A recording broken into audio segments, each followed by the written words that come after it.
Now at 9, the Newton County Sheriff says he's seen an increase in marijuana possession among students since legalization in Missouri. Plus, a gun store in Joplin reports a surge in sales and safety class attendance. Plus, former President Jimmy Carter's legacy began in this small town. I'm Mallory Rivera in Plains, Georgia, with more on his humble beginnings coming up. The 4 states' most watched news starts now. Thank you all for joining us tonight. I'm Jalen Banks. We have some storm systems moving in overnight. Let's go straight to Chief Meteorologist Doug Keddy for a first look at the weather. Yeah, usually in the wintertime when you warm up this much, usually something is about ready to push in, and that's what we are going to see as we go through the overnight hours tonight. 65 is where we topped out. 52 is where we should be for this time of the year. We do have some showers popping up on the radar. These are not really reaching the ground, so not a big deal, but it's this band back here that's going to produce thunderstorms, and they're going to race toward us, and they'll make it here by morning. We do have at least a low severe threat, especially along and south of I-44 as we get into tomorrow morning. 6 a.m. until 11 a.m. The main threat here is going to be wind and hail, but still we do have at least a low tornado threat. Now, until then, temperatures stay fairly mild. We're hanging out into lower 60s. Of course, I'm going to break down our thunderstorms for you here in just a bit. All right, we'll see you then. A missing Washington State boy was found in Jasper County, Missouri. According to the FBI, deputies found 8-year-old Bretson John of Vancouver, Washington, near Joplin on Friday. The boy was reported missing last summer after community members reported they hadn't seen the boy. Vancouver police said the prosecutors charged the boy's grandparents with custodial interference. They are suspects in his disappearance. Child Protective Services officers from Washington are traveling to Missouri to get Bretson John. A Joplin gun shop is seeing an increase in gun sales and firearm classes. KOAM Shagun Bomdali spoke to a Joplin gun shop and has more.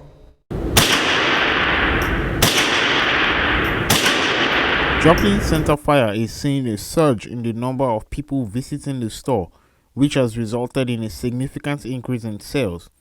The store owner attributes the increase in sales to rising crime rates. It seems like the drug trafficking through the area has increased in the last few years. Along with that's come the crime that follows that, because with the sales along with that here has come an increase in personal protection training that we've seen in the last year or two, more than we've seen in the last 5 years we've been open. Tyler says there is some panic among gun buyers. Is there panic right now within the gun owner community about government overreach? Yes.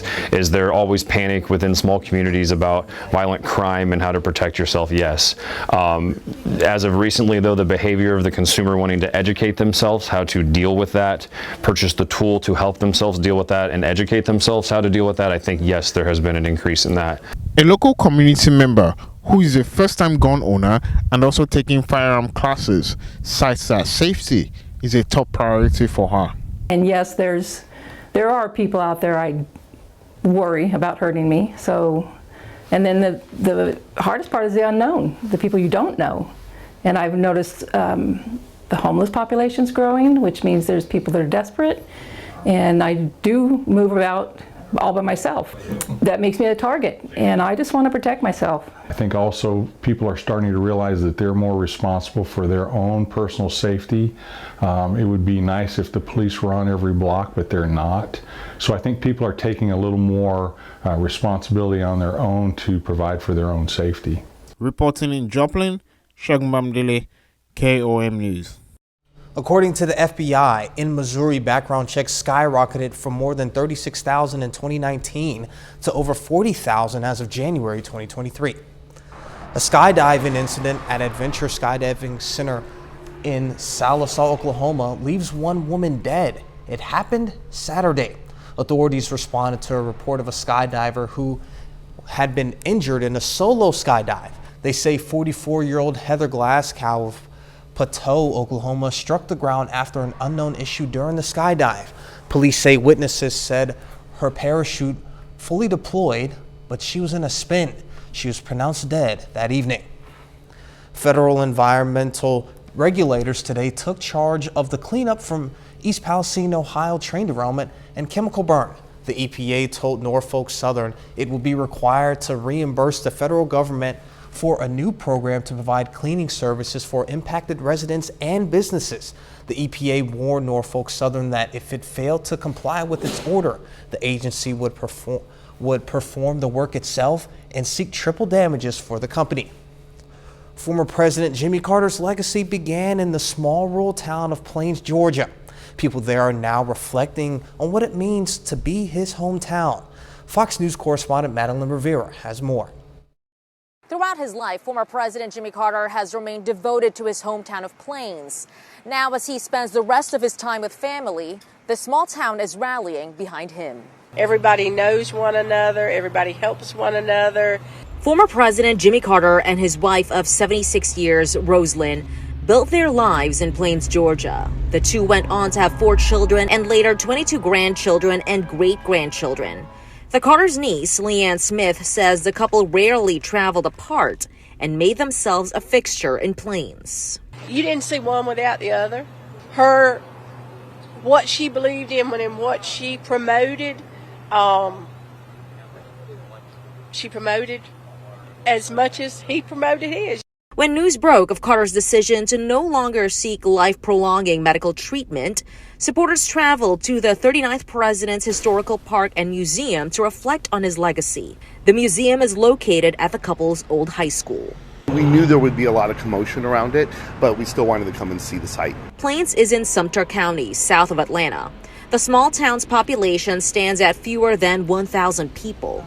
Some of those residents say they moved here because of the Carter's influence. They consider the former president their personal hero. It's the people of Plains who carry on his legacy, of love and kindness, compassion, and just a humanitarian spirit that I think is unparalleled anywhere else. Carter says he and his wife Rosalind will be buried in Plains, where their hearts have always been. In Plains, Georgia, Madeline Rivera, Fox News. Coming up, the Newton County Sheriff says he's seen an increase in marijuana possession among students since legalization in Missouri. Stroke patients have new hope in improving mobility. A new study shows that electrical stimulation of the spinal cord region can instantly and significantly enhance arm function even after the stimulation is switched off. Researchers from the University of Pittsburgh and Carnegie Mellon University used the neurological on stroke patients and saw them fully open and close their fist, lift their arm above their head, or use a fork and knife to cut a piece of steak for the first time in years. New research shows that vaccination against COVID-19 is associated with fewer heart attacks, strokes, and other cardiovascular issues. The Mount Sinai study in New York is the first to examine both full and partial vaccination and the link to major adverse cardiac events in the U.S. And not only are we seeing an increase in gun sales in the 4 states, the Newton County Sheriff says there's an increase of marijuana possession with students in school. KOAM John Nehadala talked with the Newton County Sheriff and the school district about what they're seeing. Since the legalization of recreational marijuana in Missouri, some Newton County school resource officers are noticing more students with the substance. It's getting to be more of a problem every day, especially since the law passed. At least the schools that are represented by my school resource officers have seen an increase. Newton County Sheriff Chris Jennings says marijuana is not good for developing minds. They actually will smell it burning in the schools, I believe. Just like kids used to smoke cigarettes in the bathroom, now they smoke marijuana in the bathroom, it seems like. It's not just the marijuana, it's the marijuana gummies. They're definitely noticing an increase. Sheriff Jennings says SROs at Diamond and East Newton high schools are reporting the most issues. Neosho school leaders say they haven't seen an uptick. Any type of narcotics violation or drug violation, even marijuana, is still prohibited. So it typically results in discipline, and that's usually an out-of-school suspension of some type, the length of which will be determined on a case-by-case basis. Some type of treatment and monitoring may also be ordered. Law enforcement may also turn children caught with marijuana over to juvenile authorities. While it may be legal for adults, it's not legal for the kids in school, and it's creating a lot of bad atmosphere in schools, especially for the kids that aren't interested in that. Schools are drug-free zones, and those caught with marijuana could face charges. In Newton County, Yanna Haudala, KOAM News. Students 18 and older caught with marijuana are referred to the Newton County Circuit Court. Juvenile cases go through the 40th Judicial Circuit. Doug is next with a complete look at the forecast, and later, the Missouri Southern Lions take the diamond for a matchup against the Drury Panthers. Highlights in sports.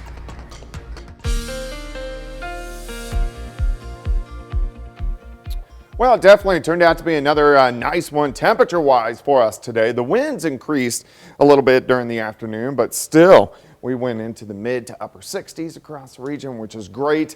We do have a lot of clouds right now, but we are dry, indigo sky, casino and resort. Let's go outside. Temperature still, we're sitting into lower 60s. We're not really going to drop off as we go through the overnight hours tonight. In fact, our overnight low is going to hover right around 60 degrees due to southerly winds really increasing, and these will keep our temperatures up. So we have south winds kind of 10 to 15, but we're getting gusts now in that 30 upwards to 40 mile per range at times as we go through the rest of the evening into the daytime hours for us tomorrow. All right, let's go outside. You can see a few random little showers popping up, but most of this is not reaching the ground. What we're kind of waiting for is this cluster back across the panhandles of Oklahoma and Texas. That will form a big line of storms and then start to head toward us late tonight and into the morning hours for us tomorrow. So we do at least have a low severe threat. The greater severe threat, really Joplin and south of Interstate 44. Timing is 6 a.m. to about 11 a.m. Main threat's going to be wind, hail. Tornado threat is low, but it is there. So we need to watch that, especially extreme southwestern Missouri, northwestern Arkansas, and then into northeastern parts of Oklahoma. All right, let's go through time. Just a few random pop-up showers after midnight. Most of us dry until late tonight. Into the morning hours, showers, scattered thunderstorms work into our western counties, Kansas, into Oklahoma, and then kind of flare up right as they push in. So here's 8 a.m. So severe threat on the Kansas side in Oklahoma, north of I-44, is very low. It's a little bit higher in our southern counties, especially southwestern Missouri, northeastern parts of Oklahoma. Bands of scattered showers and thunderstorms through the morning. Here's 9 a.m. As we continue through the morning hours, scattered showers and thunderstorms. I think by noon, most of this is going to be out of here. And then check this out. We break out and see sunny skies by the time we head into the afternoon. Temperatures are going to be into the upper 60s. Then our cold front slides in tomorrow night. Winds shift out of the northwest, and that's going to start to cool us down by the time we head into Thursday morning. All right, rainfall amounts, heaviest along and south of I-44. But still, I think a lot of areas could pick up quarter to half an inch, upwards to an inch. Lesser amounts once you get into our western counties, and you can see those rain chances shooting up 3 a.m., 5 a.m., 7 a.m., 9 a.m., and then they start to trail off after that point in time. 69 though still tomorrow afternoon. Quite a bit cooler on Thursday. High of only 45, 47 on Friday. Some showers sneak in late. Hit and miss showers over the weekend. More thunderstorms by Monday morning. I tell myself all the time, when it's too good to be true, it's too good to be true. We had, the 60 degrees back to back, and then now we're about to get hit with some precip. So yep, that's how it works. Back to normal. All right, thank you, Doug. Coming up, the Supreme Court hears arguments in a case that could reshape the internet as we know it. Well, there's another disappointing reading on the housing market, as existing home sales declined 0.7% in January. Economists were expecting an increase. Also, though interest rates are higher, home prices continue to rise. The median home price rose to $359,000 last month. Americans are still paying higher prices for groceries. A monthly report by the Bureau of Labor Statistics found prices for food at home to be up about 11% higher than in January, compared to figures from the previous year. All of this comes despite the Fed's effort to bring inflation down with rising interest rates. The high cost of groceries is hitting low-income families as food prices are surging higher than salaries and Social Security cost of living adjustment. The Supreme Court is hearing back-to-back oral arguments this week in two pivotal cases that could reshape online speech and content moderation while carrying significant stakes for wider internet. Reporter Chris Wynn is in Washington with more of the legal battle ahead and how it could ultimately impact you. At the Supreme Court, the battle over free expression online is coming to a head. The way the internet works today may fundamentally change as a result of what the Supreme Court decides. This week, 2 cases are being heard, and the outcomes could determine whether tech platforms and social media companies can be sued for recommending content to their users or for supporting acts of international terrorism by hosting terrorist content. We have this very rare instance where a lot of people in DC agree that something needs to be done. They haven't been able to meet that point where they can actually agree on the answer. At the heart of it all, Section 230 of the Communications Decency Act, a 27-year-old federal law that protects websites like Google, Twitter, and others from lawsuits over what their users post online. Some Democrats, including President Joe Biden, say it prevents tech giants from being held accountable for spreading misinformation and hate speech. But many Republicans allege that it gives big tech a license to censor conservative viewpoints. The Supreme Court's ruling exposes how vulnerable the internet is to regulatory interventions and how at risk we are of being faced with a very different internet. Some experts question if the justices are equipped to make a sound decision, partly because they don't use social media enough to fully understand it. It's a structural problem with Supreme Court that when they make legislative-like decisions, they don't have the expertise the legislature has, and they don't hear from all the people that might be affected. Potentially adding to an uncertain playbook over how to regulate online speech. In Washington, I'm Chris Wynn reporting. The Wall Street Journal reports that Twitter is facing at least 9 lawsuits filed by landlords, vendors, and other outside companies claiming a combined total of $14 million in missed payments. 3 of the lawsuits allege the company hasn't paid rent on offices it occupies. Up next, National Pancake Day is coming soon. We'll tell you how you can score a free stack. National Pancake Day is next Tuesday. Participating IHOPs will offer a free short stack of its buttermilk pancakes from 7 a.m. to 7 p.m. And International Bank of Pancakes loyalty members can get 2 times the pan coins on any additional menu items purchased. IHOP has celebrated National Pancake Day for 17 years. 30 more minutes of news, weather, and sports coming your way. Details on a Southwest Missouri murder investigation where police say a 19-year-old killed a relative. Authorities in Camden County, Missouri investigate a second homicide in the past few days. A 19-year-old is in jail charged with the murder of a relative. Reporter Marina Silva has details. It was Sunday night on this rural road in Camden County when someone called 911. They said a few words and the call dropped. The dispatcher radioed deputies. Camden County 2402, could you respond to the area of 297 Rowe Avenue? Again, 297 Rowe Avenue. This may possibly end up being a rolling domestic. Caller came on the line and we could hear a male and a female fighting. The female stated, "Never mind." The male subject stated, "Alice, put the gun down," and neither subject would speak to dispatch. Deputies say when they arrived, 19-year-old Alexander Cantrell King was there. Eric Cantrell was dead, and another woman was hurt. The woman was holding a rifle. Alexander says that he wrestled the rifle away from the female member of the family, at which point the rifle went off, injuring the female family member. Our investigation reveals that story is incorrect. Our investigation revealed that what we think happened is that Alex shot Mr. Cantrell and subsequently shot the female family member in the back. The woman was shot in the abdomen and flown to a hospital. Deputies tried to save Eric Cantrell, but it was too late.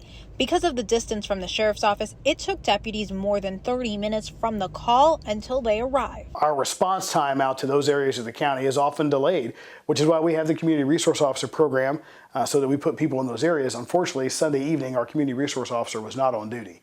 And so as such, our patrol division had to respond, and so their response time is delayed. Sergeant Hines says with this investigation and last week's homicide of Thomas Gifford, they've been working long hours to solve the crimes. Where everyone's been moving and investigating, teamwork is important.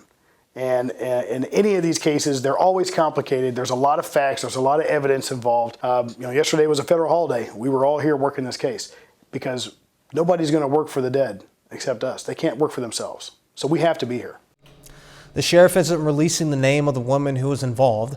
She is out of surgery and in intensive care unit tonight. The sheriff would confirm she, Eric Cantrell, and Cantrell King are related, but wouldn't say yet how. Some folks in Webb City enjoying the nice weather might notice some new additions to King Jack Park. The park now has 4 new concrete memorial benches around the walking track. They're part of an ongoing program offered through the city's Parks Department. A city official says a total of 13 memorial park benches are now in city parks, and you can find them just about anywhere in the parks. Basically, around the trails, around the ponds, we have a bunch of trails, and so people that exercise, people that walk, people that just want to take in the awesome view, can sit down for a moment, and they're able to do that with benches or tables, or a family that comes out wants to have lunch or something like that. They're in the park, they can utilize those tables or benches. Anyone can get a bench of their own. You just have to contact the city and pay for the bench. Each bench costs around $1,200. A Southwest Missouri organization is trying to ensure everyone in the community has access to fresh produce. The 100 Women Who Care chapter of Jasper and Newton counties donated $3,600 to the Webb City Farmers Market WIC program. The program helps provide fresh fruits and vegetables to families in need. Well, basically the way it works is we have to have enough money available in order to issue a certain number of vouchers, or to issue any vouchers, and if that pool of money runs out, we have to stop issuing those vouchers. And in at least 5 years, we haven't had to stop issuing vouchers. We've been able to bring in enough funds to keep it going. The Webb City Farmers Market is open on Saturdays from 9 a.m. to noon. A bit later, President Biden vowing support to Ukraine. President Biden fires back after Vladimir Putin blames the West for starting the war in Ukraine. I'm Trey Yingst in Kyiv. I've got the details coming up.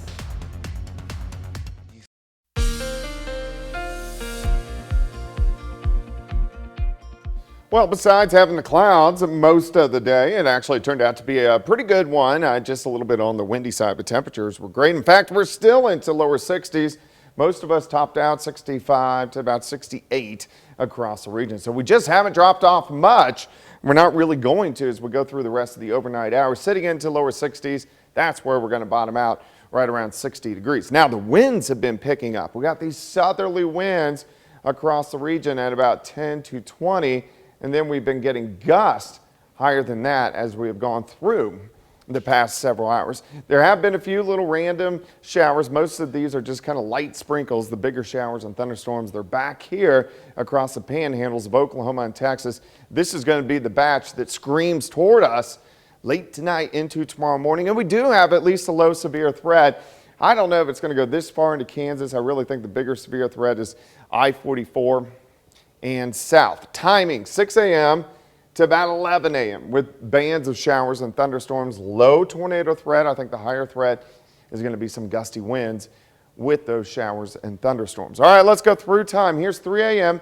Few scattered showers, but by morning, thunderstorms increasing in our western counties. These expand east, and you can see the bigger storms, extreme southwestern Missouri, especially along the south of I-44. So it's kind of this little corridor, that will give us the better chances for some strong to low grade severe storms across the region. Just good old-fashioned thunderstorms in our northern counties.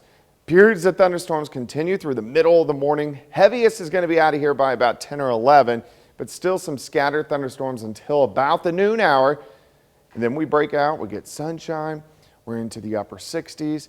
Here comes our cold front tomorrow night. So we start to cool down. So Thursday, high temps are only going to be into the mid 40s during the afternoon. All right, rainfall amounts. Kansas side, not that much, maybe a quarter of an inch. And once you get to that I-44 corridor in south, those are going to be the areas that can pick up a half an inch to an inch.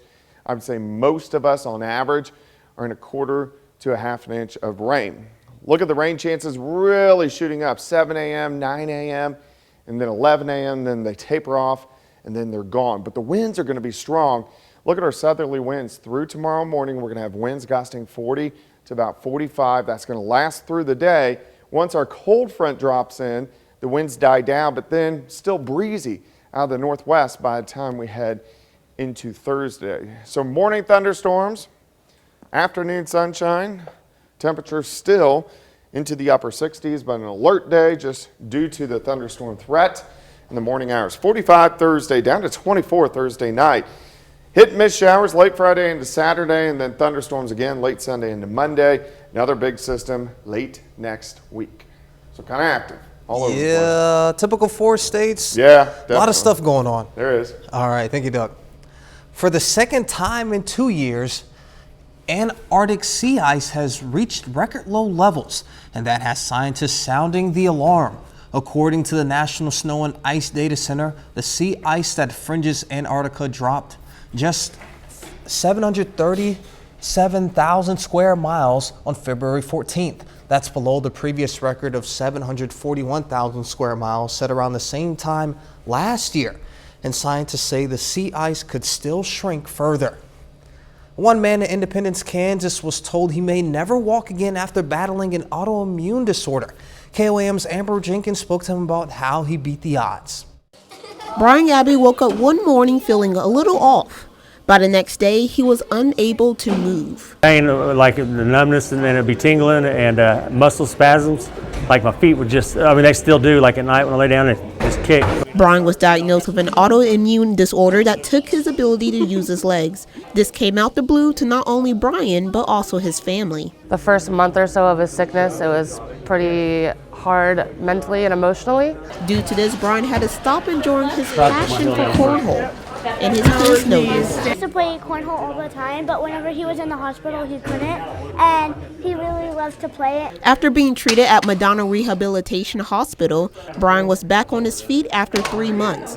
Doctors speculate that Brian would have never walked again. It's been a struggle, but hey, you know what? I'm blessed. I started getting my movements, my toes first, then doing this, and basically, then I started pushing on a bike, and the next thing I did is start kicking my feet up. Just step by step. This Tuesday night cornhole was special. Brian was able to hug some friends and sink in some beanbags. They're so happy I'm here. They know tonight I'm here, and it's unreal. At first I didn't know what was going on. I had to learn how to live in a wheelchair. As Brian returns to his passion for cornhole, he held his head up high with pride. You can do anything. If they tell you got a chance, you just keep on fighting. And I'm going to tell you, God was on my hands, and I had so many people praying. Reporting in Independence, Amber Jenkins, KOAM News. Man, that's awesome. Brian dedicated his speedy recovery to the Madonna Rehabilitation Hospital's specialized equipment. And coming up in sports, the Colgan girls aim to finish off their second straight undefeated regular season. Plus a big offensive day for Missouri Southern baseball against Drury. Jacob Leonard has those highlights and more next.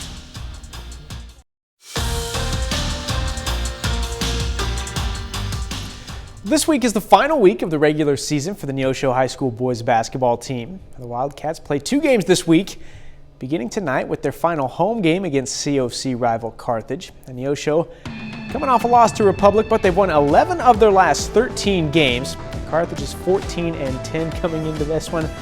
I know there's no score there, but it was 72-67. Neosho won in the end. Carter Bosley and Isaiah Green each score 18 for Neosho, while Max Templeman led Carthage with 30 points. On Southeast Kansas, Colgan girls finish up the regular season at Girard tonight. Colgan wins big with senior Lauren Torrance leading the way with 20 points. And with the win, Panthers finish their second straight undefeated regular season. They're 19-0 heading into Sub-State, and they are the outright CNC League champions.